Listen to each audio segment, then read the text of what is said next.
내가 도적처럼 왔을 때 너는 자신할 수 있느냐? 내가 한밤중에 왔을 때 너는 나와 갈 수 있느냐? 말씀에 등불이 내 삶에 꺼져 있지 않느냐? 성령의 기름이 오래전 말라 있지는 않느냐? 너는 결단하라. 주저하거나 머뭇거릴 시간은 없다. 너는 그 자리에서 다시 거듭나야 한다. 너는 결단하라. 세상 소리를 닫고 말씀에 불을 켜야 한다. 불을 가진 자만이 그날에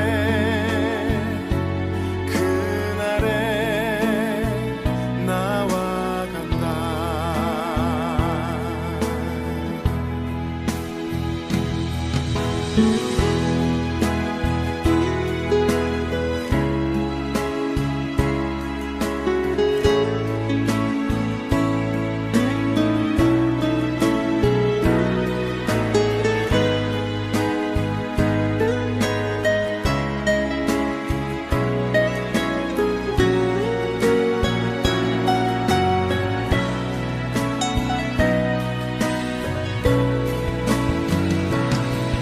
너는 결단하라. 주저하거나 머뭇거릴 시간은 없다. 너는 그 자리에서 다시 거듭나야 한다. 너는 결단하라. 세상 소리를 닫고 말씀에 불을 켜야 한다. 불을 가진 자만이 그날에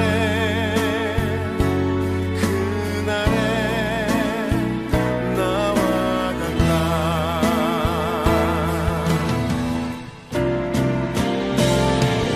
너는 결단하라.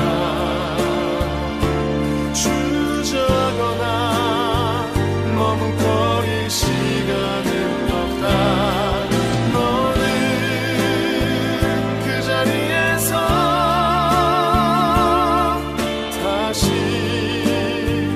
거듭나야 한다.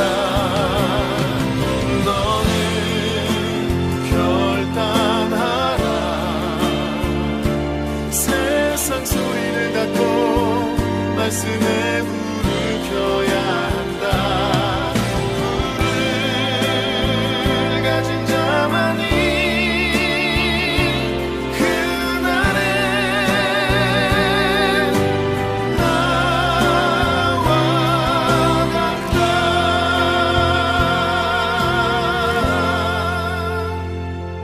그날에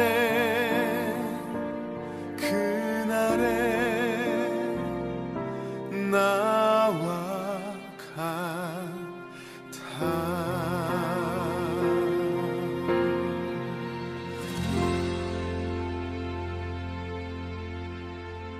예레미야 7장 21절부터 28절까지 말씀. 만군의 여호와 이스라엘의 하나님께서 이와 같이 말씀하시되 너희 희생 제물과 번제물의 고기를 아울러 먹으라. 사실은 내가 너희 조상들을 애굽 땅에서 인도하여 낸 날에 번제나 희생에 대하여 말하지 아니하며 명령하지 아니하고 오직 내가 이것을 그들에게 명령하여 이르기를 너희는 내 목소리를 들으라. 그리하면 나는 너희 하나님이 되겠고 너희는 내 백성이 되리라. 너희는 내가 명령한 모든 길로 걸어가라. 그리하면 복을 받으리라 하였으나 그들이 순종하지 아니하며 귀를 기울이지도 아니하고 자신들의 악한 마음의 꾀와 완악한 대로 행하여 그 등을 내게로 돌리고 그 얼굴을 행하지 아니하였으며 너희 조상들이 애굽 땅에서 나온 날부터 오늘까지 내가 내 종 선지자들을 너희에게 보내되 끊임없이 보내었으나 너희가 나에게 순종하지 아니하며 귀를 기울이지 아니하고 목을 굳게 하여 너희 조상들보다 악을 더 행하였느니라. 내가 그들에게 이 모든 말을 할지라도 그들이 너에게 순종하지 아니할 것이요 내가 그들을 불러도 그들이 내게 대답하지 아니하리니 너는 그들에게 말하기를 너희는 너희 하나님 여호와의 목소리를 순종하지 아니하며 교훈을 받지 아니하는 민족이라. 진실이 없어져 너희 입에서 끊어졌다 할지니라. 아멘. 예레미야 7장 21절부터 28절까지 말씀을 우리 같이 읽어보았습니다. 하나님이 여기 성경에 보면 출애굽기, 레위기, 민수기, 신명기, 모세오경의 창세기 빼놓고 출애굽기, 레위기, 민수기, 신명기에 보면 다 뭐가 나와요? 하나님 앞에 제물을 드리라고, 희생 제물 드리라고, 예배 잘 드리라고 그렇게 나오잖아요. 그죠? 동물을 잡아가지고 이제 제물을 하나님 앞에 드리라고 그러거든요. 그런데 하나님은 여기다 뭐라고 써놨어요? 예레미야 7장에 보니까 뭐라고 써놨어요? 그런 제물을 드리라고 하나님이 명령한 적이 있다 없다? 없다는 거예요. 그러니까 하나님은 명령 안 했다는 거예요. 그러니까 분명히 성경에 나와 있는데 그런데 하나님 명령하지 않았다 이렇게 나오잖아요. 그럼 이상하잖아. 하나님 해라고 해놓고 그 다음에 여기서는 명령하지 않았어 이런 얘기하는 거예요. 그러니까 이제 뭐는 사실은 내가 명령한 게 아니야 뭐 이런 얘기를 하죠. 그러니까 괜히 말을 좀 돌리는 것 같은 느낌 그런 거 들잖아, 그죠? 그러니까 이게 뭐냐 이거예요. 이게 뭐냐 이거야.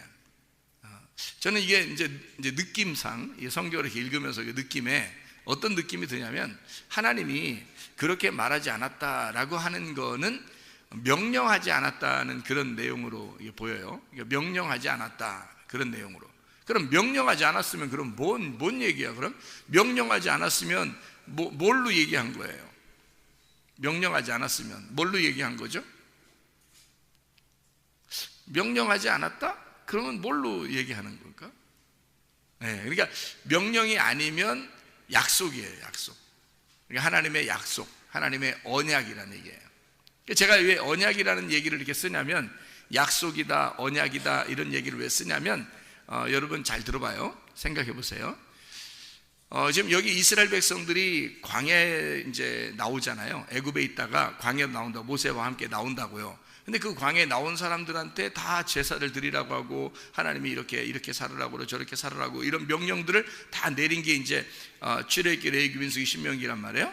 그 모세가 이제 다 쓴 내용이에요. 그럼 거기에 다 예배를 이렇게 드려라, 제사를 이렇게 드려라, 뭐 이렇게 나오는 거거든요. 자세하게 나와요. 이렇게 해라, 저렇게 해라, 뭐 이렇게 안 하면 죽는다, 뭐 이렇게 잘해야 된다, 뭐 이런 얘기를 막 써놨어요. 그러면 우리가 척 봐도 명령이잖아요. 그런데 하나님은 자기가 명령하지 않았다고 여기 말하잖아요. 그죠? 그러면 명령이 아니니까 약속이고 언약이다. 그러면 보세요.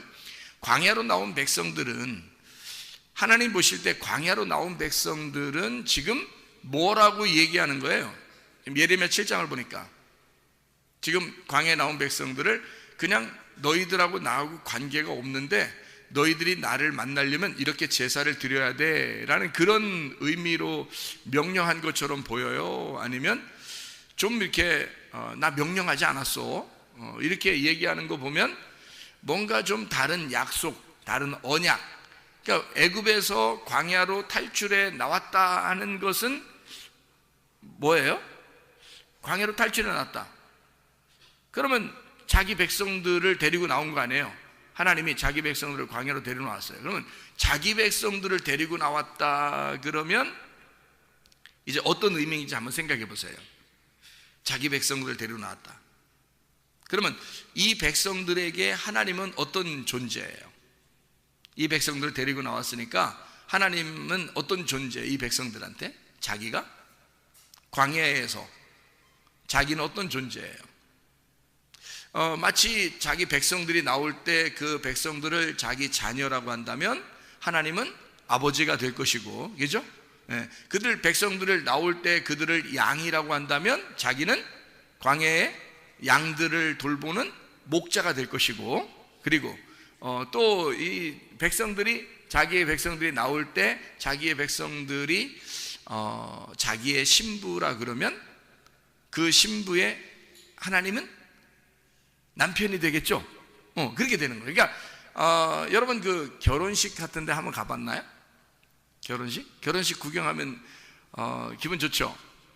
그러면 결혼식 구경하면은 결혼식 할 때 왜 가장 하이라이트, 중요한 하이라이트에서는 뭐 해요? 결혼식 할 때 밥 먹죠.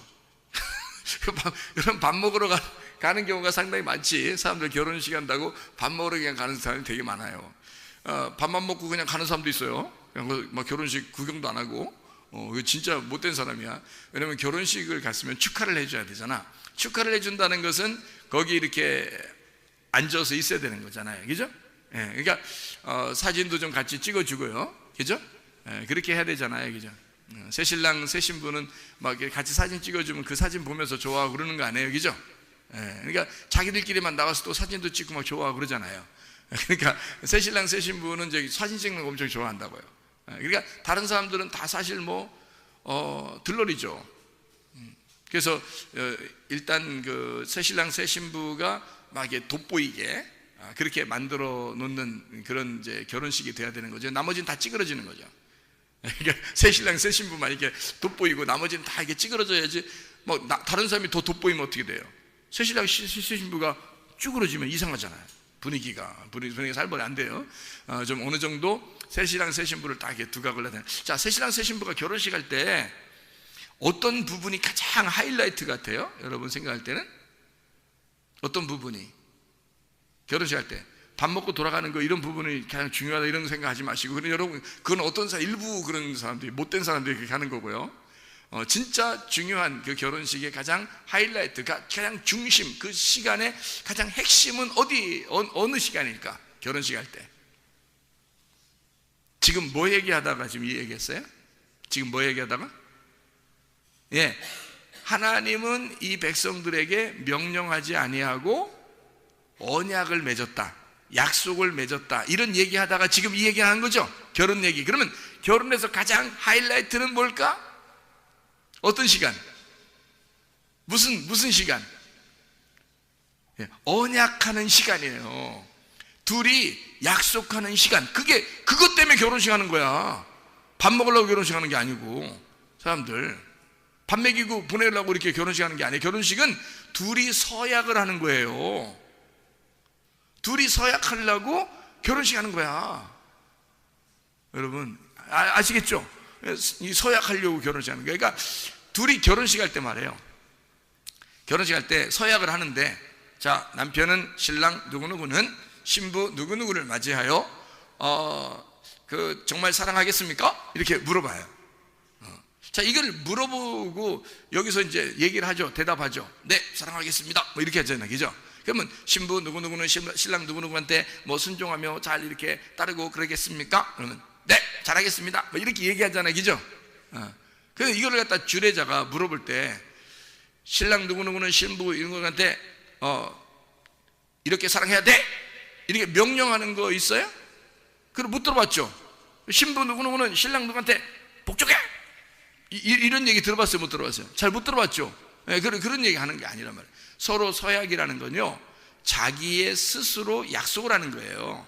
스스로 약속을 하는 거를 서약, 언약, 그러니까 서로 쌍방간에 약속하는 시간이란 말이에요. 결혼식이라는 게 가장 중요한 시간이 뭐냐면 서로가 약속하는 거예요. 그 시간이에요. 약속하는 시간이란 말이에요. 명령하는 시간이 아니죠. 신랑이 신부한테 명령하는 시간이 아니란 말이에요. 신부가 신랑한테 명령하는 시간이 아니에요. 무슨 시간이에요? 결혼식은 약속하는 시간이에요. 그러면 자, 결혼이라고 하는 건 전혀 모르는 사람이 결혼해요? 둘이 진짜 잘 아는 사람끼리 결혼해요? 여러분 잘 아는 사람들끼리 결혼하죠? 그러면 잘 아는 사람들끼리니까 막 모르는 사람인데 막 데려다 놓고 막 명령하고 막 결혼식 할 때 그렇게 하는 사람 못 봤잖아요.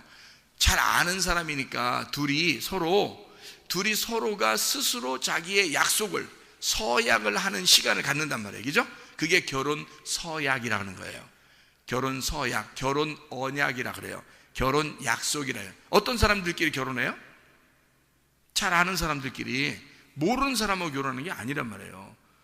오늘 초면입니다. 이러면서 신랑 신부가 서로 인사하면 맞절, 네, 오늘 초면입니다. 이러면서 결혼식 한 사람 없잖아요. 그러니까 미리 먼저 만나고 그래도 이렇게 서로 얘기도 해보고 이렇게 결혼하는 거 아니에요. 그러니까 서로 아는 사람들끼리 결혼하는 거야. 그러니까 서로 명령하는 게 아니라 약속을 하는 거예요. 그날 우리가 이렇게 살아야 되겠습니다. 이렇게 해야 되겠어요. 서로가 당신이 나한테 이렇게 해주면 나도 이렇게 하겠고 당신도 이렇게 하고, 그러니까 서로가 나는 이렇게 할게요 약속하고 저쪽도 나는 이렇게 할게요 서로 약속. 그렇게 하시겠습니까? 물어보죠. 주례자가 물어보죠. 이렇게 하시겠습니까? 그러면 막 네 그렇게 막 대답만 하고 신혼여행 갔다 와서는 이제 그다음부터 자기 맘대로 살고 막 그런 사람이 얼마나 많은지 몰라요. 약속을 깨버리는 겁니다. 그죠? 약속을 깨버려요. 그래서 제가 우리 교회 다니는 그 신랑들한테는 제가 물어봐요. 한 번씩. 남자들한테는 결혼하면 한 번도 화 안 낼 수 있겠습니까? 이렇게 물어봐요. 그게 저보다 어리니까 어린 청년들한테 이렇게 물어봐요. 결혼하게 되면 한 번도 짜증 안 내고 화 안 낼 자신 있느냐? 이렇게 물어봐요. 그러면 결혼해라. 만약에 화 날 것 같다 그러면 결혼하지 마라. 결혼을 한 번도 화내지 않을 자신이 있다 그러면 결혼해라. 이 얘기를 제가 총각들한테 꼭 물어보거든요. 잘 물어보는 거죠, 그죠? 그게 얼마나 중요한 얘기야. 그것만 잘 지켜도 여자들이 얼마나 행복하겠어요, 그죠? 그러면 화 한 번도 안 내는 신랑과 함께 사는 신부는 남편에게 정말 복종하고 사랑하고 그러지 않겠습니까? 그죠? 당연한 거지. 그래서 남자들한테만 물어보는 거예요. 여자들한테는 화 한 번도 안 내고 결혼 생활 했으면 이거는 진짜 지키기 어려워요. 여자들은 지키기 어려운 거니까. 이거는 뭐 대답은 목사님이니까 목사님 앞에서 네 이렇게 얘기해도요 그건 뭐 못 지키게 돼 있는 거예요. 여자들은요. 여자들을 정말 내가 비하해서 하는 얘기인데요 여자들은 지키기 어려워요. 그러니까 남자들한테 물어보는 거야. 남자들 자신 있냐? 응? 화 한 번도 안 낼 자신 있냐? 그러니까 목사님도 화 한 번 안 내고 내가 사니까 그러면 너희들도 화 안 내고 살 자신 있으면 결혼해라. 그렇지 않으면 결혼하지 마라. 이렇게 자신 있게 얘기를 한단 말이에요. 그러니까 그런 이제 마음을 가지고 결혼해야 된다. 자, 보세요. 결혼하게 되면 결혼하는 서약이 가장 중요한데 그 서약에서 명령을 하느냐 아니면 약속을 하느냐. 결혼 명령이라고 그래요. 결혼 서약이라고 그래요. 결혼 서약이라고 그러죠. 결혼 명령이라고 쓴 데는 없더라고. 주례자가 이렇게 주례 결혼서 이게 결혼서 이렇게 주거든요. 이렇게 써가지고 사인해주고 이제 주는데 그게 이렇게 거기 보면은 결혼 명령 이렇게 쓴 데가 없더라고요. 다 결혼 서약이라고 썼어요. 결혼 언약 이런 걸로 써 있어요. 그러니까 약속이죠, 그죠? 서로가 약속을 하는 거예요. 나는 이렇게 살겠습니다. 나는 이렇게 살겠습니다. 하고 약속을 하는 거거든요. 그게 얼마나 좋은지 몰라요. 자, 그러면 성경에서 제사를 드려라, 희생 제물을 드려라 라고 얘기하는 것은 하나님의 명령일까 서약일까? 네, 약속이라는 거죠. 그런 면에서 약속이라는 거예요. 제가 얘기하는 거는. 그러니까 애굽에서 이스라엘 백성들을 끌어낼 때 일단 광야로 데리고 나왔을 때 하나님은 이스라엘 백성들을 뭐라고 여기냐면 양들을 데리고 나왔다. 자기 양들을 데리고 나왔다. 이렇게 생각하고요. 자기 자녀들을 데리고 나왔다. 이렇게 생각도 하고요. 자기 아내를 데리고 나왔다. 자기 신부를 데리고 나왔다. 이렇게 생각한단 말이에요. 신부 데리고 오면 하나님이 신랑인 거고, 자녀들 데리고 나면 하나님이 아버지가 되신다는 거고, 양들을 데리고 나왔다 그러면 하나님이 목자가 되신다는 얘기입니다.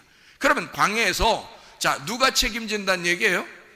자녀들은 아버지가 책임진다는 얘기고, 신부는 신랑이 책임진다는 얘기고, 그죠? 양들은 목자가 책임진다는 얘기야. 그러니까 양들한테 뭐라 그러냐면, 양들한테 야, 니네 말이야 광야로 나오면 이렇게 해야 돼. 목자가 아무리 명령해도 말이에요, 양들이 못 알아들어요. 양들이 못 알아들어. 못 알아들어. 그래서 그냥 목자 혼자 약속을 하는 거예요. 그냥 양들하고 같이 목자 혼자 약속을 하는 거야. 자녀들한테도 마찬가지야. 뭐 어린애들한테 어른 아버지 엄마가 뭔 명령을 내려요. 약속을 하는 거죠. 그냥 아빠 엄마가 널 책임질 거야 이러면서 약속하고 이렇게 해줄게, 그런 게 하는 거죠. 신부한테 신부가 뭘 알아서? 신부가 뭘 알아 여러분? 응? 여자가 이렇게 하면 이제 비하가 되는 거예요. 그러니까 여자에게 뭘 진짜 몰라서 그런 게 아니라, 남자가 내가 여자를 책임져야지, 그런 마음을 가지고 약속을 하는 거예요.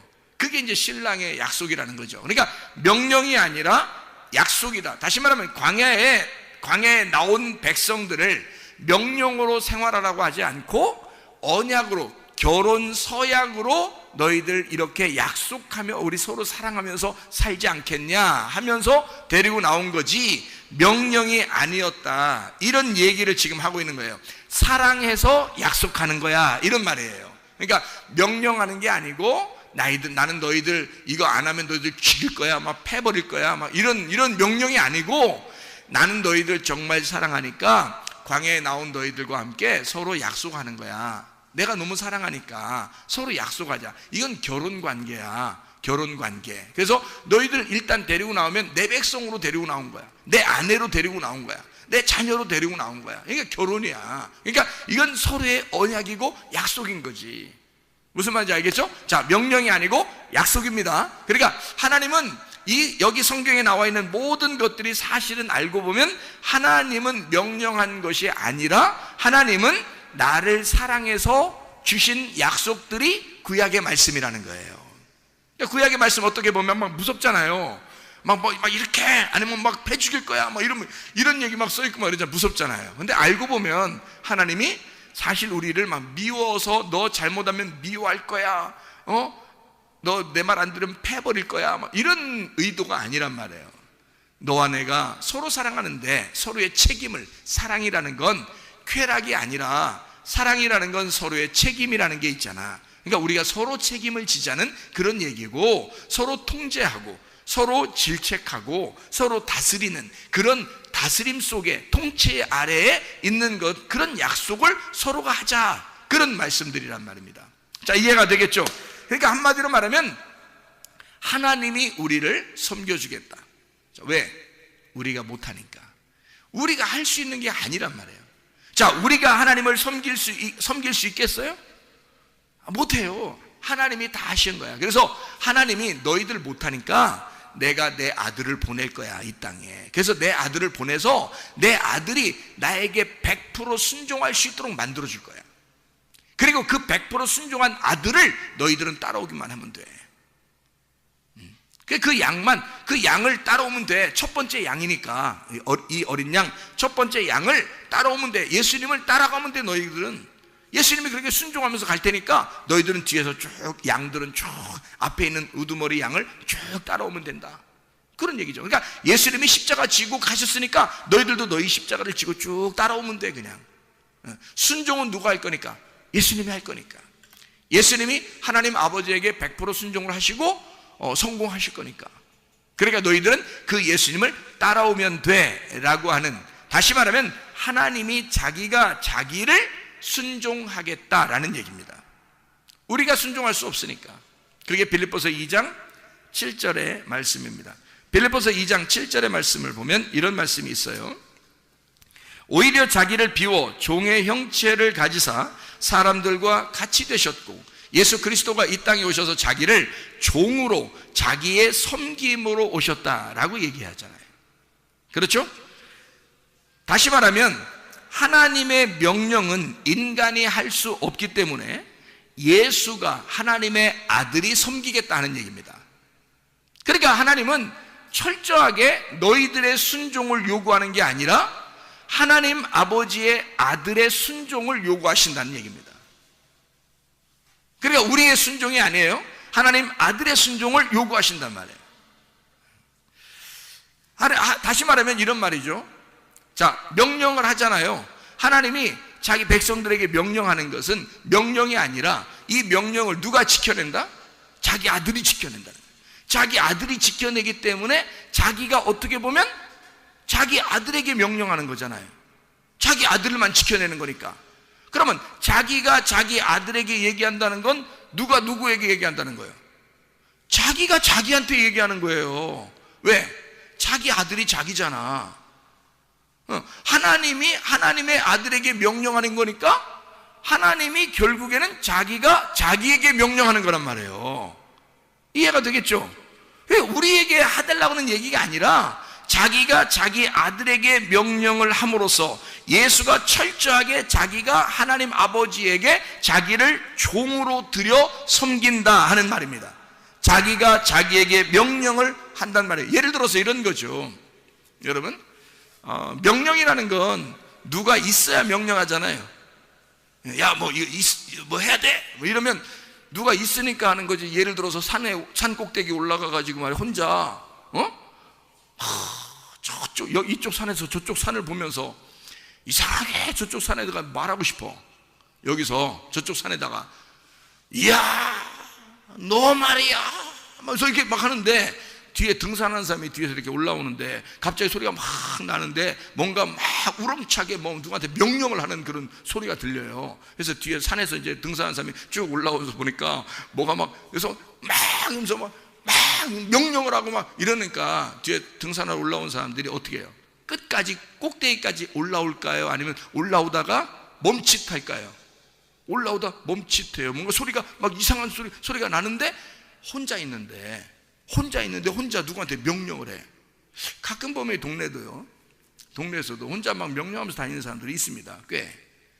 그럼 그런 사람들이 있으면 여러분이 막 가가지고 저랑 같이 이렇게 얘기 좀 하고 그럴까요? 뭐 이런 사람이 있어요? 이상하죠. 좀 이상하죠, 그죠? 좀 이상하니까 좀 가까이 이 사람이 막 명령하면서 막 쓰레기 주워가지고 던지면서 명령하면서 딱 우리한테 찾아오면 어떻게 해요? 쫓아오면 우리가 어떻게 해요? 아 반갑습니다. 뭐 오늘 초면에 서로 같이 커피 한잔 마실까? 이렇게 못한단 말이에요. 도망간다고, 그죠? 왜 그러세요? 왜 그러세요? 이런단 말이에요. 뭔가 이상하잖아요, 그죠? 뭔가 이상하잖아. 그러니까 누군가가 있어야, 상대방에 누군가가 있어야. 전 근데 참 이 동네 사람들 중에 참 그런 사람들 많더라고요. 혼자 말하고 다니는 사람 참 많더라고요. 혼자 말하고 다니는 사람들이. 그래서 난 전화하는 줄 알았어요. 그랬더니 귀에 뭐 꽂아 있는 것도 없고 뭐 손에 들고 있는 것도 없는데 혼자 뭘 얘기를 하면서 다니는데, 그러면 아니면 이제 기도를 하든지 뭐 이런 사람들이 혹시 걸어다니면서 기도해야 됩니다 이런 거 하면 교회에서 배워가지고 걸어다니면서 기도할 수도, 그렇게 생각도 했는데 알고 보니까 그냥 눈 뜨고 눈을 45도 위쪽으로 뜨면서 이렇게 뭔 얘기하면서 이렇게 하는 그런 사람들이 상당히 좀 있더라고요. 그런 사람 여러분이 어떻게 가까이 하고 싶어요? 아니면 조금 거리를 좀 두고 싶어요? 거리를 좀 두고 싶잖아. 자, 아무도 상대편이 없는데 혼자 말하는 거야. 혼자 말하면서 돌아다니는 거야. 이상하잖아요, 그죠? 명령이라는 건 상대방이 있어야 합니다. 약속도 상대방이 있어야 약속하는 거예요. 혼자는 약속하는 게 아니고 혼자 명령하는 게 아니거든요. 명령은 누군가가 있어야 되거든요. 생각해 보세요. 자, 성경 창세기에 1장에 보면 명령이 나와야 안 나와요? 명령이 창세기 1장에 나와야 안 나와요? 명령이 나와요. 자, 그러면 명령이 어떤 명령이 나와요? 명령이 나오는데 명령이 나와요. 창세기 1장에. 자, 무슨 명령이 나올까요? 첫째 날 빛이 있으라. 놀랍죠? 명령합니다. 뭐 상대방이 있어야 명령하는 건데 빛이 있으라 막 이렇게 명령을 해요. 그러니까 빛이 있으라라는 말은 결국 하나님이 혼잣말이에요? 아니면 누군가를 대상으로 명령을 지금 하고 있는 거거든요? 그러면 하필이면 다른 걸 명령하는 게 아니라 빛이 있으라라고 명령을 한단 말이에요. 그러면 뭐가 있기 때문에 빛이 있으라고 명령을 한 거잖아요. 잘 생각해 보세요. 뭐가 있기 때문에 빛이 있으라고 명령했어요? 창세기 1장 2절에 어둠이 있기 때문에 창세기 1장 3절에 빛이 있으라고 명령한 거라는 거지. 그러니까 누구한테 명령한 거예요? 누구한테? 무슨 대상이 있으니까 명령을 한 거 아니야. 그러니까 지금 누구한테 명령을 한 거야?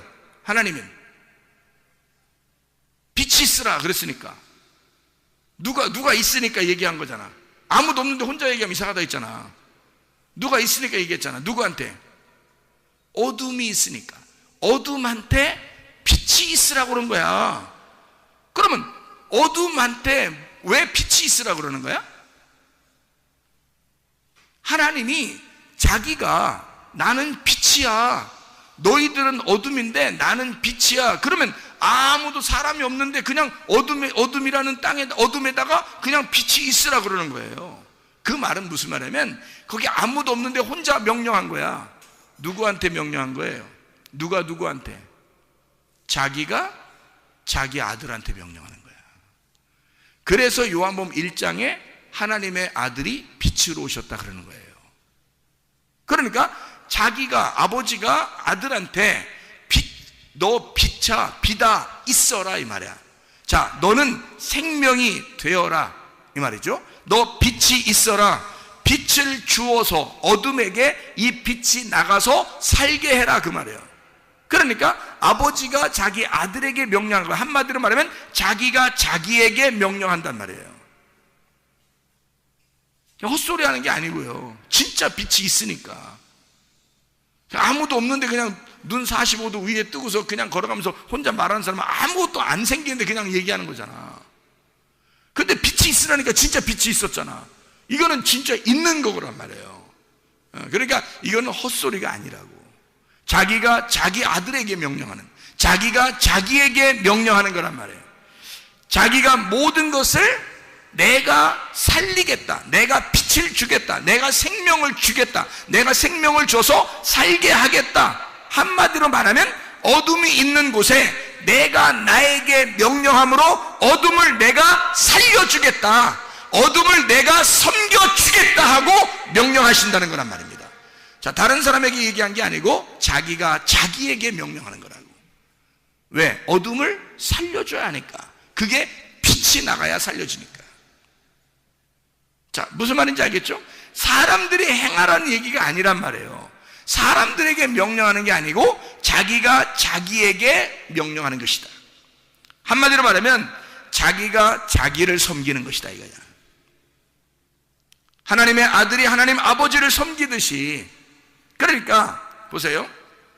자, 아들에게 아버지가 얘기했어요. 그러면 그 아들이 분명히 아버지 말을 순종하고 따를 것이라고 인정하기 때문에 얘기했다. 그러면 서로가 어떤 관계가 있다는 거예요? 서로가 신뢰 관계가 있다는 얘기야. 믿는다는 얘기야. 나는 아들을 믿어. 내가 말하면 이렇게 할 거를 내가 믿어. 그러면 아들이 분명히 이렇게 할 거야. 그러면 명령하죠. 그러면 서로 약속을 하죠. 그러니까 서로가 서로에게 약속의 관계가 되면 서로가 믿는 거란 말이에요. 서로 신뢰가 되는 거란 말이에요. 이런 믿음의 관계가, 서로에게 믿음이 필요한데 이 믿음은 언제 생기는 거야? 어떻게 할 때 생긴다고 그래요? 믿음이 어떻게 할 때 생기는 거예요? 말씀을 들을 때 믿음이 생긴대요. 그러면 여러분을 하나님이 믿을 때, 하나님이 여러분을 하나님을 신뢰하려면 여러분이 하나님을 신뢰하고 하나님이 여러분을 신뢰하려면 어떻게 하면 신뢰가 되겠어요? 말씀을 들으면 신뢰가 된다는 거지. 말씀을 들으면 믿음이 생긴다는 거죠. 그러니까 사람들은 말씀을 안 들으면서 나 하나님 믿어요, 이건 안 된다는 얘기예요. 그건 눈 45도로 뜨고 그냥 혼자 말한다는 똑같아요. 상대방이 있어야 되잖아. 서로의 신뢰관계, 서로의 약속이라는 건 상대방이 있어야, 신랑은 신부가 있어야 되고 신부는 신랑이 있어야 서로 약속, 결혼에 서약을 하는 거죠. 혼자 서약하는 게 없잖아요. 그럼 혼자 무슨 결혼이야? 결혼식 하는데 신부가 나타나질 않았어요. 그래도 신랑이 제가 바빠서 그러는데요, 그냥 빨리 결혼 끝냅시다. 신부가 안 왔는데 신랑이 그래요? 신부 안 왔는데 신부가 와가지고, 아니 신랑이 안 왔는데 신부가 와가지고 우리 그냥 저 바쁜데요, 그냥 결혼 빨리 하고 끝나죠 뭐, 이렇게 할 수 있겠냐고요. 신부가 안 왔는데 신랑이 나 결혼 빨리 끝내십시오, 이렇게 하는 사람이 있겠냐고요. 안 된다고요. 그 결혼은 파토가 된다고요. 다시 해야 돼요. 다시 모여서 돼요. 둘이 같이 왔을 때 해야 되는 거예요. 신뢰, 서로의 믿음이라는 건요, 한쪽 사람이 믿어서 되는 게 아니에요. 양쪽에 서로 신뢰가 돼야 된다는 거야. 하나님은 우리를 믿으셔요. 하나님은 우리를 신뢰하신다고. 하나님 전적으로 우리를 믿는데 우리 쪽에서 하나님을 안 믿는단 말이야, 문제는. 그러니까 서로 결혼이 안 되는 거예요. 결혼 서약이 하려면 서로가 서로의 신뢰관계가 있어야 결혼이 성립이 되는 거잖아요. 근데 하나님은 우리를 믿는데 우리는 하나님을 안 믿어요. 그러니까 너희가 하나님 믿으려면 말씀을 들어야 된다는 거야. 말씀을 들으면 너희가 믿음이 생기는 거 아니냐. 하나님의 말씀을 너희가 들음으로 믿음이 생긴다. 그래서 말씀을 듣게 되고 믿음이 생기면 하나님을 신뢰하는 거죠. 그러면 서로가 약속을 하는 거란 말이야. 자, 그러니까 아직 약속을 받지 못한 사람들은 그게 뭘로 들려?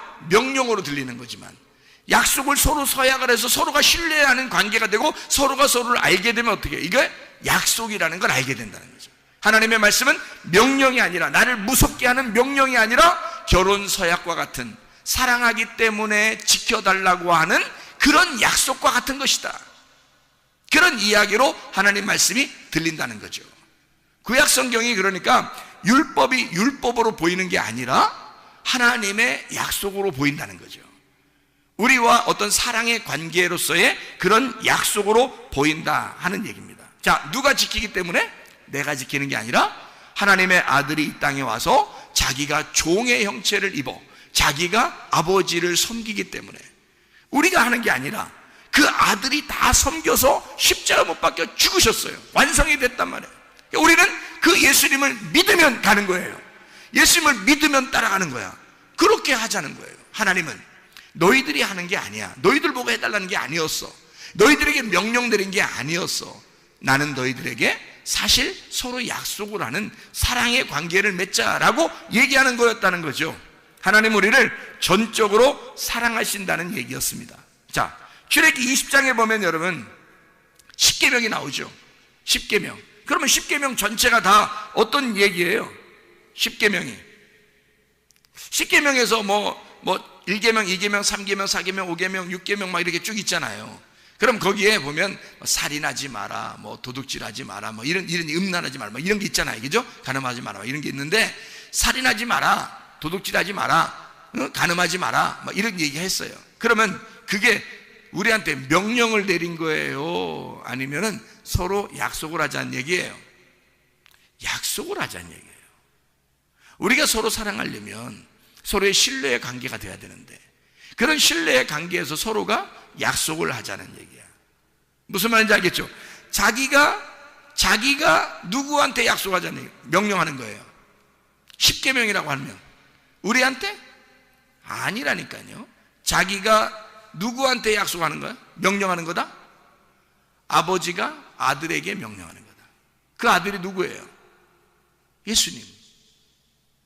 그러니까 하나님은 하나님 자신에게 명령하는 거예요. 그게 너 이렇게 해,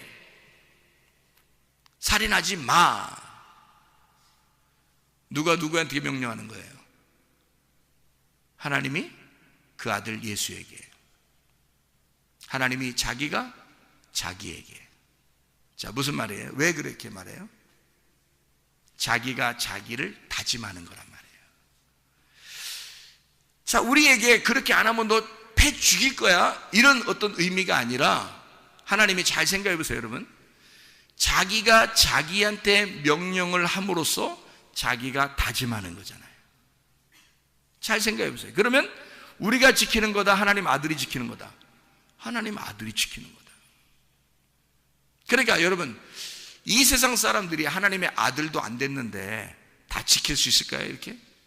못 지키죠. 근데 여러분, 교회에 나와서 하나님 말씀 듣고 하나님의 자녀가 됐어요. 하나님의 아들이 됐어요. 그러면 이거 지키라고 안 해도 지키죠. 그런 거 말 안 해도 지킨단 말이에요. 이건 뭐 너무 쉬운 거야. 그냥 하나님의 아들의 삶을 살게 되면 당연히 지키는 거란 말이에요. 당연한 얘기란 말이에요. 그죠? 그러니까 이것이 명령이 아니라 하나님의 아들이 되면 뭐가 되는 거예요? 약속이 되고 서약이 되고 사랑이 되는 거란 말이에요. 아버지가 아버지의 아들과 함께 명령했던 그 약속했던 그 내용이 우리에게는 사랑으로 들린단 말이에요. 누가 이행했기 때문에? 그 아들 예수가 다 이행했으니까, 그 아들 예수가 다 실천했으니까 우리는 너무 사랑스러운 거야. 그 아들 예수가. 그러니까 예수를 너무 사랑하니까 그 아들 예수를 나의 신랑으로 받아들이는 거야. 그러면 그 아들 예수 신랑을 너무 사랑하잖아 우리가. 그러니까 너무 사랑하니까 그냥 어떻게든지 잘해주고 싶은 거예요. 그죠? 그게 사랑이란 말이에요. 사랑하면 뭐든지 해주고 싶으잖아요. 명령하는 게 아니죠. 야, 너 교회 열심히 다녀. 그리고 열심히 헌신하고, 기도해 열심히 해. 뭐 예배 이렇게 드려. 제사는 이렇게 드려야 된다. 그렇게 안 되죠. 그런 얘기가 아니죠. 사랑하게 되면, 사랑하는 관계가 되면 그냥 사랑하고 싶은 거예요. 더 해주고 싶은 거예요. 그죠? 그런 관계로 바뀌겠죠. 하나님의 아들이 되면요. 그 아들 예수 그리스도만 잘 받아들이면 그런 관계로 변하는 거죠. 다시 말하면 살인하지 마라. 하나님은 사랑이니까. 그러면 뭐 어떻게 살아란 얘기예요? 사랑으로 살아란 얘기죠. 사랑으로 하나님이 살겠으니까 너희들도 사랑하며 살아라. 그 말 아니에요? 그죠? 하나님이 자기가 나는 사랑하며 살 거야. 그런 결심이잖아요. 서로 결혼하면서 약속하면서 그런 얘기야. 너 살인하지 마. 너 사랑해야 돼. 이 말이 아니라 난 너 사랑하며 살 거야. 난 내 결심한다. 나 살인 안 해. 살인하지 마. 살인하지 마. 나 사랑하며 살 거야. 너도 날 사랑하면서 살아. 얼마나 좋은 얘기예요. 내가 너 사랑할 거야. 살인하지 마. 사랑할 거야. 자, 그런 얘기죠. 자기가 모든 것을 하겠다고 하는 다짐이란 말이에요. 약속. 자기가 섬겨주겠다. 명령이 아니라 잘 섬겨주겠다. 요한복음 2장에 보면 가나의 혼인잔치가 나옵니다. 거기에 막 물이 포도주로 변했습니다. 포도주가 다 떨어지니까 물이 포도주로 변해요. 예수님이 어떤 마음으로 그걸 다 해줬을까요? 혼인잔치인데 포도주가 떨어지니까 너무 삭막하잖아. 그러니까 예수님이 어떤 마음으로, 하나님의 어떤 마음을 가지고 있으니까 물이 포도주로 변하게 해서 그 잔치를 흥을 돋고 왔나요? 하나님의 사랑의 마음이 예수님을 감동했다는 말입니다. 그죠? 그러니까 거기에서는 뭐 율법이 어떠네, 뭐 법은 어떠네, 이건 이렇게 하네 저렇게 하네 이런 거 다 따지지 않고 예수님이 나는 너희들이 사랑해. 나는 너희를 사랑하러 왔어. 모든 이 세상의 율법은 내가 지킬 거야. 그리고 내가 그 율법 안에서 죽을 거야. 그러니까 나는 너희를 사랑하기만 하면 돼. 너희들도 내 피를 마시고 내 살을 먹음으로써 서로 잔치가 끊어지지 않고 서로 사랑했으면 좋겠어. 그래서 물이 피가 되게 해서 물이 포도주가 되게 해서 막 잔치하게 하는 거예요. 끝까지. 가나의 혼인잔치죠. 하나님의 사랑을 그냥 보여주는 거예요. 요한복음 4장의 사마리아 여자한테 뭐예요? 아랫물을 떨어온 여자한테 내가 우유물을 주고 싶어. 네가 내가 누군 줄 알았다면 위에 있는 생수를 달라고 했을 거야. 예수님이 뭘 주고 싶은 거예요? 진짜 물 주고 싶어서 그런 거예요. 진짜 사랑을 주고 싶어 그런 거예요. 하나님 아버지의 사랑을 깨닫게 해주고 싶은 거 아니에요. 그죠? 하나님 아버지의 사랑을. 너 나한테 구해야 된다. 물 좀 구해야 된다. 뭐 이런. 아니 여자가 안 구할까 봐 막 구하라고 그러는 거예요? 여자가 안 구할까 봐? 예수님이 먼저 물어보잖아요. 네가 내가 누군 줄 알았다면 나한테 물 좀 달라고 했을 건데 하면서 왜 괜히 그 말해요? 왜 괜히 그 말해? 물 주고 싶으니까 그런 거예요. 위에 있는 생수를 주고 싶으니까 그런 거예요. 그 말은 지금 자기가 온 목적이 뭐야? 사랑하고 싶은 거야. 하나님의 사랑을 가지고 온 거야. 그래서 자기는 사랑하는 거예요. 너 매일마다 물 들어오지? 난 널 정말 사랑하는데 내가 주는 물을 마시고 살았으면 좋겠는데. 사랑하는 거예요. 다른 조건이 없어. 그냥 사랑하는 거야. 그게 주님의 마음이란 말이에요. 다른 뭐 어떤 명령, 너 이렇게 해야 돼, 저렇게 해야 돼, 뭐 그러면 내가 사랑해 줄 거야, 뭐 그러면 천국 가, 뭐 이런 얘기가 아니잖아요. 다른 거 안 해도 돼. 네가 나만 알면 되는데, 내가 누군지 알면. 근데 그거 몰라도 나는 너한테 사실 사랑을 주러 왔어. 그 말이잖아요. 누가 물어봤어요? 예수님한테? 안 물어봤어요. 예수님이 괜히 가가지고 물 좀 줘 그러잖아요. 여자가 먼저 안 물어봤어요. 예수님이 먼저 물어봤어요. 물 좀 줘라. 당신이 누군데 나한테 물 달라고 그래요? 부끄럽게. 그냥 물 좀 줘. 헛소리 하지 말고. 예수님이 그냥 괜히 말 걸고서 괜히 말을 하나씩 더 해요. 이 여자는 부끄러워서 말도 안 하려고 그러는데 예수님이 그냥 계속 말 걸어서 말한 거예요. 여자가. 그 말은 무슨 말이냐면 예수님이 둘 중에 누가 더 안 달란 거예요. 누가 더 막 마음이 더 막 간 거야. 예수님 쪽이 더 그런 거예요. 여자 쪽이 아니라 예수님 쪽이 계속 꼬리를 물잖아. 말꼬리를 물고 말꼬리를 물고, 여자는 그냥 말 딱 끊고서 안 하려고 했어요. 근데 예수님은 계속 말꼬리를 물잖아요. 그죠? 그 말은 뭐예요? 대화 좀 더 하고 싶다는 얘기야. 자꾸 사랑하고 싶다는 얘기야. 자꾸 내가 말 좀 걸고 싶다는 얘기야. 얘기 좀 나랑 같이 더 했으면 좋겠다, 이런 얘기 안 해요. 예수님의 사랑입니다. 요한복음 5장에 보면 베데스다 연못에 38년 된 병자가 나옵니다. 그 사람을 치료하는데 어떤 율법적인 거나 뭐 어떤 조건이나 뭐 이 사람, 야 너는 뭐 죄 졌으니까 죄를 갖다 다 용서 빌고 회개하고 무릎 꿇고 3시간씩 기도하고 이렇게 하고 나한테 와라, 이런 얘기 안 하잖아요. 예수님이 그냥 지나가다가 38년 된 병자 그 사람을 콕 집어서 낫게 한단 말이에요. 그냥 낫게 해요. 아무 조건이 없었다는 얘기죠. 그죠? 자, 뭐 하러 오신 분이니까? 예수님은 사랑하러 내려오신 분이니까 그냥 사랑하고 싶어서 내려왔다, 그 말입니다. 요한복음 11장에도 뭐라 그래요? 요한복음 11장에 보면 나사로가 부활했습니다. 죽은 나사로가 부활해요. 그러면 죽은 나사로가 어디 있었어? 어디 있었는지 몰라요. 죽은 나사로가 죽어서 어디에 있었다라고 하는 것은, 나사로라는 이름이 어디에 죽어서 어디에 있었다는 것은 딱 한 군데가 나오는 데가 있긴 있어요. 누가복음 16장에 19절부터 31절까지 말씀. 부자와 거지 나사로에서 그 나사로는 아브라함의 품이라는 낙원에 들어갔었어요. 그러니까 여기 예수님의 친구 나사로가 요한복음 11장에 죽었는데 그 친구 죽은 나사로가 3일 동안 어딘가 있었어. 그렇죠? 3일 동안 어딘가 있었는데 어디 있었겠어? 같은 나사로가 있는 데 있지 않겠어요? 아무래도 나사로가 있는 곳에 있는 거 아니에요. 그게 어디야? 아브라함의 품이라고 하는 낙원에 있었겠죠. 그죠?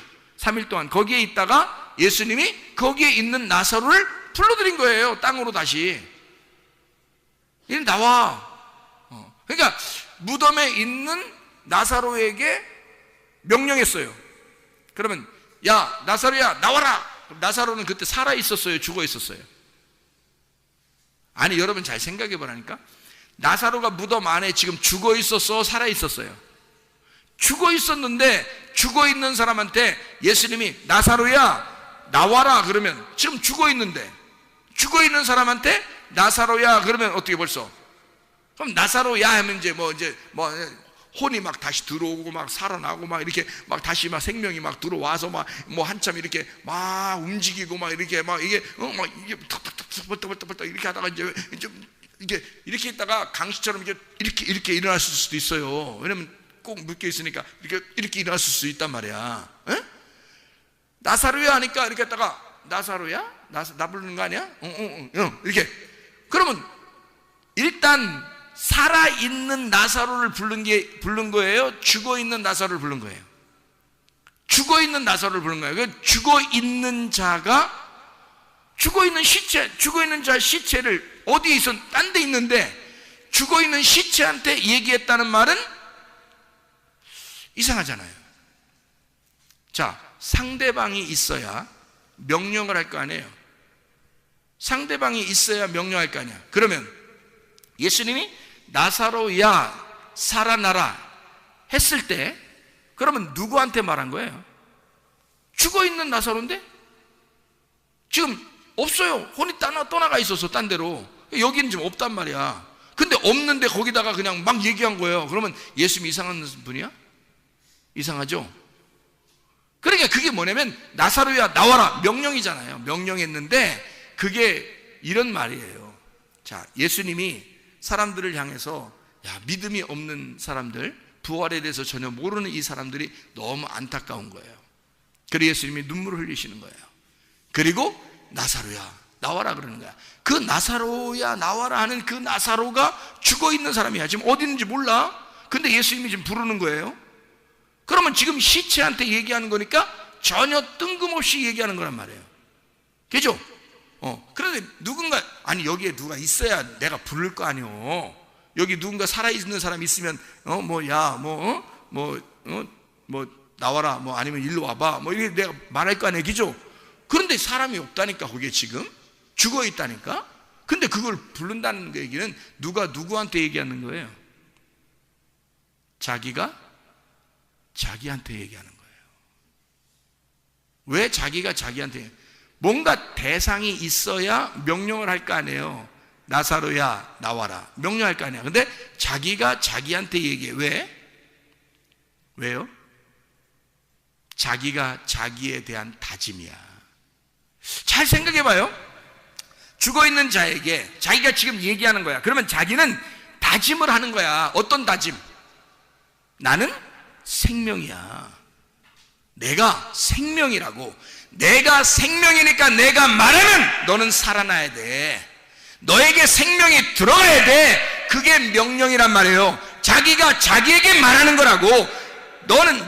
나는 생명이니까 너에게 생명이 들어가야 돼. 그 말이잖아. 나사로야 살아나라 할 때 그 나사로야 살아나는 나사로는 지금 죽어있는데 어디에 있어? 그러니까 여기에 있는 것처럼 내가 생명이니까 너는 죽은 게 아니야 이 말이잖아. 이해가 되겠어요? 내가 생명이니까 생명 안에서는 죽은 자가 없어. 그러니 사람들이 볼 때는 죽은 자인데 시체인데 내가 내 생명이니까 내가 생명 안에서 너는 살아있는 자라고 부를 거야 이 말이에요. 그러니 자기가 자기에게 말하는 거야. 내가 생명이니 생명을 받으라 그거야. 내 생명을 받으면 넌 살아나서 나온다. 그러니 나사로야 나와라 그러죠. 자기가 자기에게 명령하는 거예요. 너는 살게 될 것이다 이거지.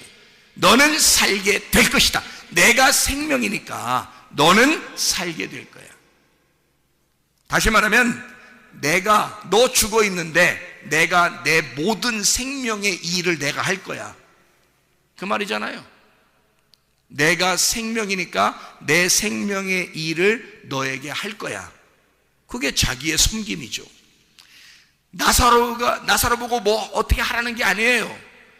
예수님이 자기가 섬기러 왔으니까 내가 생명으로 너를 섬길 거야. 내 생명을 너에게 줄 거야 그 말이죠. 자기의 섬김입니다. 요한복음 6장에 보면 5,000명을 먹입니다. 제자들에게 이 5,000명을 너희들이 먹여라 그래요. 그러면 제자들이 어떻게 먹여요? 그걸 갖다가. 근데 제자들이 이 보리떡 5개하고 물고기 2마리를 이제 띄어서 나눠주기 시작했어요. 나눠주기 시작하는데 이상하게 띄면 또 생기고 띄면 또 생기는 거야. 막 계속 5,000명 막 먹이는데도 계속 띄는데 또 막 생기는 거야. 또 생기고. 자, 제자들이 먹인 거요? 예수님이 먹이고 있는 거야? 예수님이 먹이고 있는 거야. 자기가 자기에게 말하는 거죠. 제자들이 어떻게 할 수 있어요? 제자들이 하는 게 아니라고. 내가 이 백성들을 섬길 거야. 광야로 나온 이 백성들을 내가 섬길 거야. 그러니까 너희들은 그냥 떼서 줘. 내가 줄 거니까. 내가 하늘의 양식이니까. 그러니까 나를 뜯어서 주는 거야. 너희들은 날 뜯어서 줘. 계속 줘. 그러면 그들이 먹을 거야.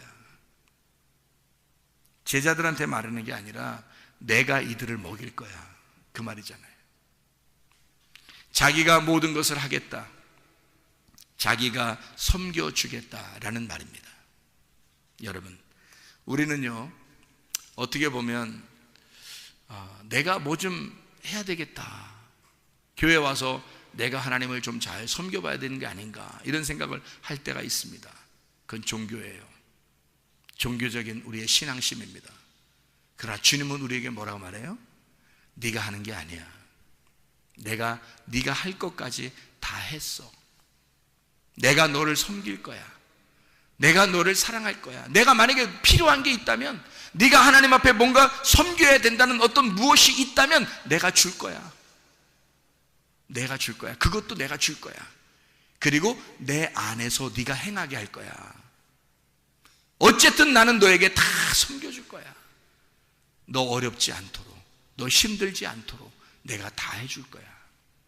이것을 믿음이라 그럽니다. 로마서 10장 9절 10절에 보니까 너희가 마음으로 믿어 의에 이르고 입으로 시인하여 구원을 받는다 라고 되어 있습니다. 마음으로 믿어라, 그러면 의에 이르고 입으로 시인하게 되면 구원을 받을 것이다. 믿는다, 피스티오라는 단어입니다. 믿는다. 요한복음 3장 16절에서도 그렇죠. 하나님이 세상을 이처럼 사랑하사 독생자를 주셨으니 인저를 믿는 자마다 멸망치 않고 영생을 얻게 하려 하심이라. 너 믿어라. 너는 믿기만 하면 된다. 로마서 1장 17절 보니까 의인은 믿음으로 말미암아 살게 될 것이다. 믿음, 피스티스라는 믿음으로 살게 될 것이다. 너 믿음 안에 있으면 된다. 믿기만 해라. 자, 믿음이 우리를 살게 합니다. 다시 말하면 예수 그리스도를 믿으면 예수가 그 안에서 자기가 행하시고 자기가 일하신다는 얘기예요. 자기가 섬기신다는 얘기예요. 다시 말하면 내가 뭘 해서가 아니야. 내가 치료할 수도 없고 내가 회복시킬 수도 없고 내가 사랑해 주는 게 아니야. 하나님은 우리를 사랑하고 싶어하고 하나님이 우리를 회복시키고 싶어하고 하나님이 우리를 치료하고 싶어하고 하나님이 우리를 구원하고 싶어하는 거예요. 하나님이 자기의 생수를 우리에게 주고 싶어하는 거예요. 하나님이 우리를 살려주고 싶은 거예요. 하나님이 우리를 사랑하고 싶은 거예요. 하나님이 섬기고 싶은 거예요. 하나님 자기가 더 안 달라서 우리를 사랑하고 싶은 거예요. 우리가 하는 게 아니라 하나님의 섬김이 있는 것, 이게 믿음이라는 것입니다. 종교는 내가 하나님을 섬기는 거지만 믿음은 하나님이 나를 섬기는 것이다, 이 말입니다. 여러분의 병도 다 치료받을 줄로 믿습니다. 여러분 모든 환경도 다 회복되게 될 줄로 믿습니다. 왜냐하면 하나님께 맡겨, 그러면 하나님께서 다 섬겨주시기 때문입니다. 우리 한번 기도하겠습니다. 기도할 때 우리 하나님 아버지, 하나님의 섬기심으로 내가 믿음을 가지고 승리하며 생활하게 도와주시옵소서. 하나님이 하나님과의 나와의 약속, 그 서약, 결혼의 서약, 그 사랑의 서약을 통하여 주님과 내가 서로의 신뢰관계, 믿음으로 살아가게. 하나님, 우리는 주님을 믿습니다. 나를 섬겨주신 하나님을 믿습니다. 하나님, 나를 치료해 주십시오. 나를 사랑해 주십시오. 나를 회복시켜 주십시오. 우리 한번 기도합니다. 주여, 주여, 주여. 우리 하나님 아버지 사랑과 은혜에 감사를 드립니다. 하나님 아버지, 우리를 섬겨주시길 원하시는 주님, 우리를 사랑하시는 주님, 우리를 치료하시는 우리 하나님, 우리를 회복시키시는 우리 하나님 아버지, 주님을 의지합니다. 믿음으로 말미암아 승리하게 도와주시고 주님 믿음 안에서 살아갈 수 있도록 우리 하나님 인도해 주시옵소서. 하나님 감사를 드립니다. 우리를 섬기시는 주님 감사를 드립니다. 비염은 떠나갈지어다, 아토피는 떠나갈지어다, 의장병 떠나갈지어다, 어지럼증 떠나갈지어다, 두통은 사라질지어다, 류마티스 관절염 떠나갈지어다, 어깨 통증 떠나갈지어다, 허리 디스크는 사라질지어다, 목 디스크는 온전해질지어다, 심장병은 떠나갈지어다, 각종 종양 암도는 떠나갈지어다, 감기 몸살은 사라질지어다, 협착증은 사라질지어다, 건성 피부는 온전해질지어다, 이명은 사라질지어다, 자가면역 질환 온전해질지어다, 우울증, 불면증, 공황장애, 두려움, 무서움 다 떠나갈지어다, 음란거지, 통증, 미움, 욕심의 영은 다 떠나갈지어다, 떠나갈지어다. 우리 하나님 아버지 온전하게 하시고 하나님의 섬김을 받아 우리 하나님, 우리가 믿음으로 생활할 수 있도록 도와주시면 하나님의 깊은 사랑을 받고 살아가게 도와주시옵소서. 우리를 치료하신 주님, 우리를 회복시키시길 원하시는 주님, 주님과 함께 동행하다가 주님 만나게 도와주시옵소서. 예수 그리스도 존귀하신 이름 받들어 기도 올리옵나이다. 아멘.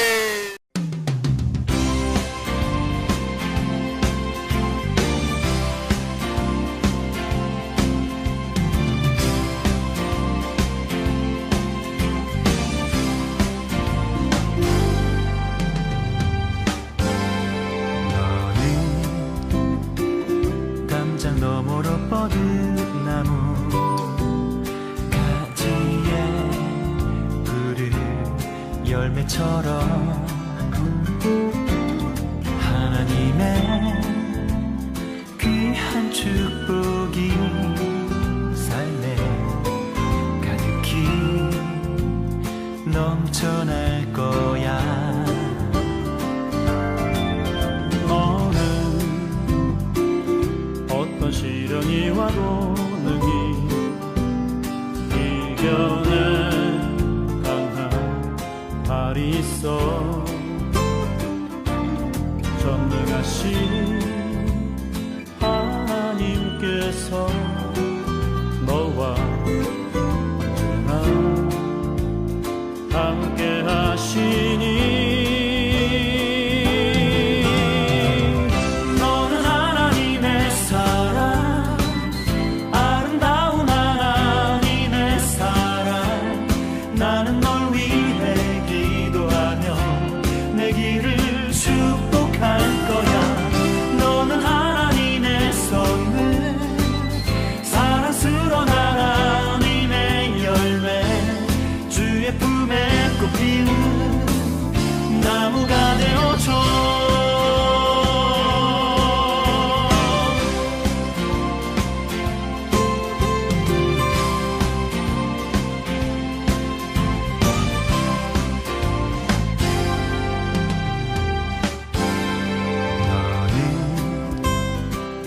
담장 너머로 뻗은 나무 가지에 푸른 열매처럼 하나님의 귀한 축복이 삶에 가득히 넘쳐날 거야.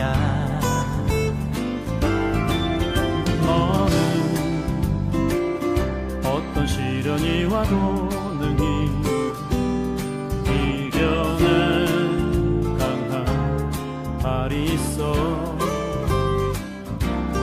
전능하신 하나님께서 너와 언제나 함께 하시니.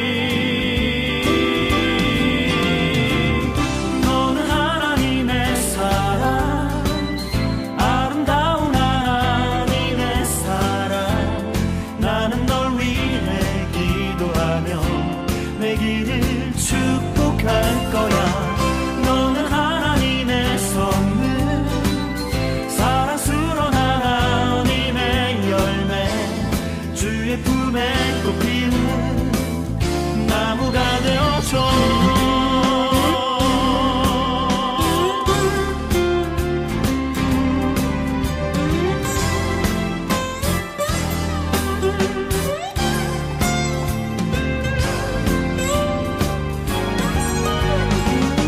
너는 하나님의 사랑, 아름다운 하나님의 사랑.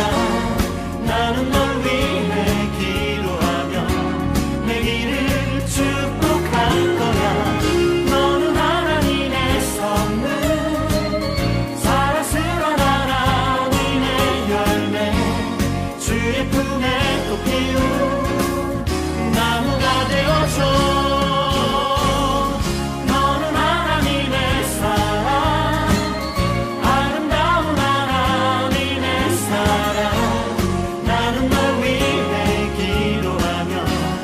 길을 축복할 거야. 너는 하나님의 선물, 사랑스러운 하나님의 열매, 주의 품에 꽃피운 나무가 되어줘.